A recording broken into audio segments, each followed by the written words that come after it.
saya baca berulang-ulang, ujung-ujungnya ya mau mengembalikan kita seperti era Pak Harto. Akhirnya bangsa kita ini hanya jadi bangsa pengekspor bahan-bahan mentah yang nilai ekonominya tidak sebanding ketika sudah menjadi produk mesin dan teknologi di zaman modern sekarang. Sekarang orang mulai berpikir dengan mata uang yang lain. Di balik semua itu, tetap kapitalisme ini bermain, neo-kapitalisme, yang tanpa kita sadar berada di balik dan mengendalikan digital ekonomi ini. Persoalannya, kapan kita akan menjadi pengendali, bukan hanya menjadi konsumen dalam hal itu. Dan ini tantangan bagi kita sekarang ini, bagaimana negara kita ini bisa menjadi kuat satu ketika, ya, menjadi stabil secara ekonomi, dan kita sebenarnya punya potensi yang sangat-sangat besar untuk itu. Karena itu tidak ada bangsa di dunia ini yang suka melihat Indonesia ini tetap kuat, tumbuh, dan berkembang. Nah, kritik The Economist kemarin tentang ekonomi Indonesia, saya baca berulang-ulang, ujung-ujungnya ya mau mengembalikan kita seperti era Pak Harto. Akhirnya bangsa kita ini hanya jadi bangsa pengekspor bahan-bahan mentah yang nilai ekonominya tidak sebanding ketika sudah menjadi produk mesin dan teknologi di zaman modern sekarang. Akhirnya cuma mau itu aja. Ya. Saya pengalaman betul pada waktu Pak Harto, hampir kita ini sudah menjadi the Asian Tiger tahun 97. Kekuatan ekonomi terpenting di Asia pada waktu itu. Karena Pak Harto bisa naikkan pertumbuhan ekonomi sampai 8% pada waktu itu. Mereka tidak suka. Digoncang kita dengan mata uang, berantakan semua. Ketika kita kalang kabut, IMF datang, saya menjadi saksi sejarah dengan Pak Murdiono pada waktu itu. Bagaimana IMF mengatakan kami akan membantu Indonesia, kita itu ibaratnya bayi lahir, nggak dewasa, masuk inkubator. Ya, dia akan bantu kita, tapi dengan beberapa permintaan. Salah satu permintaannya itu, dana untuk pengembangan IPTN minta dihentikan. Kenapa? Orang-orang Barat itu tidak akan pernah mau Indonesia itu mampu menjadi negara yang masuk ke era teknologi. Mereka tahu, kalau IPTN itu dikembangkan terus, Indonesia akan bisa, mungkin hari ini kita sudah bisa bikin pesawat tempur sendiri. Mereka nggak mau. Kita digagalkan di situ. Itu generasi muda harus paham. Jangan kita menggantungkan nasib kita ini kepada bangsa lain. Enggak ada yang akan nolong kita itu kecuali kita sendiri. Ya. Jangan kita maki-maki bangsa sendiri, negara kita sendiri, muji-muji bangsa lain. Bahaya itu. Mentalitas seperti itu merusak kepentingan kita sendiri. Kitalah yang harus memperbaiki apa yang kurang pada bangsa kita ini. Dan sekiranya termasuk juga pembangunan hukum kita. Salah satu sisi yang lemah dari pemerintah ke pemerintah berganti sampai pada pemerintah sekarang, masih juga orang mempersoalkan adanya ketidakpastian hukum di negara kita ini dan birokrasi yang berbelit-belit, ya. Dan kemudian ujung-ujungnya adalah biaya-biaya ekstra yang harus dikeluarkan.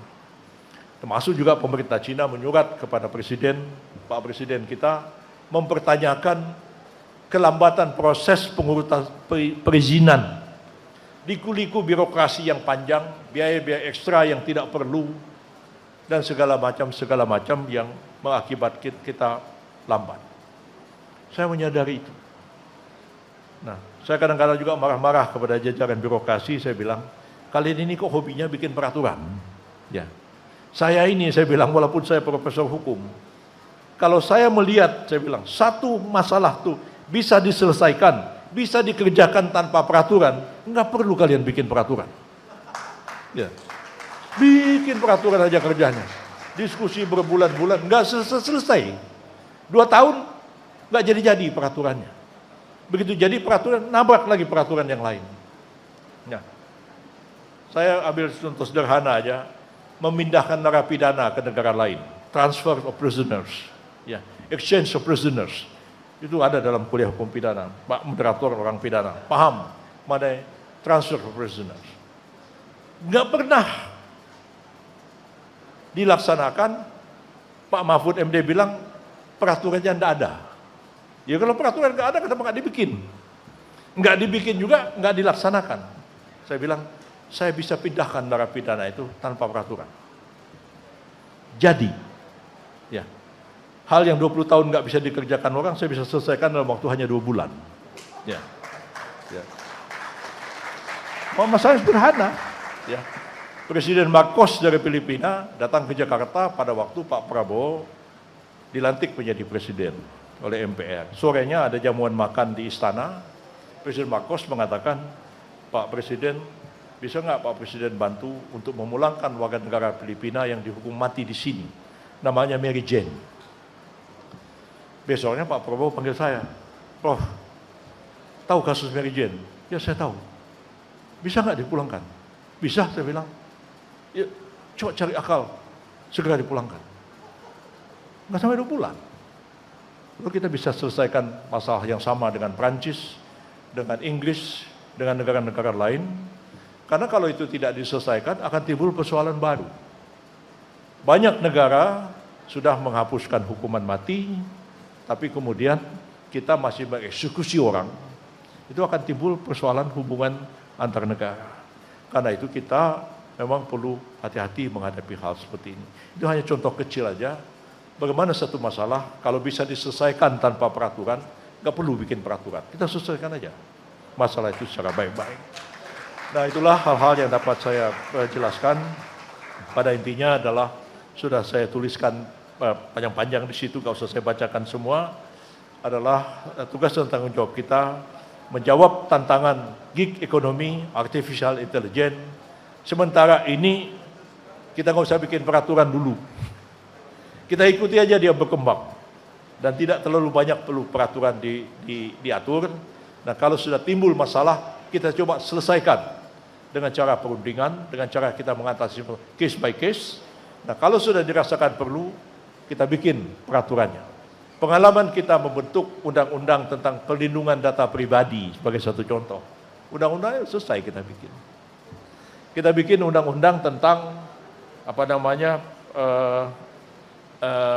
ITE, informasi dan transaksi elektronis. Transaksi elektronisnya nggak itu banyak masalah. Tapi teknologi informasinya, masalahnya bejibun. Nah, mulai ditanyakan orang, ini nggak ada kebebasan berbicara, kampus dibeginikan, apa segala macam.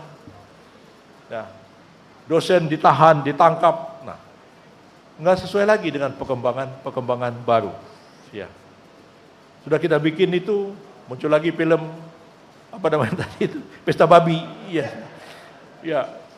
Akhirnya saya mengatakan, nggak ada arahan pemerintah pusat, ya, supaya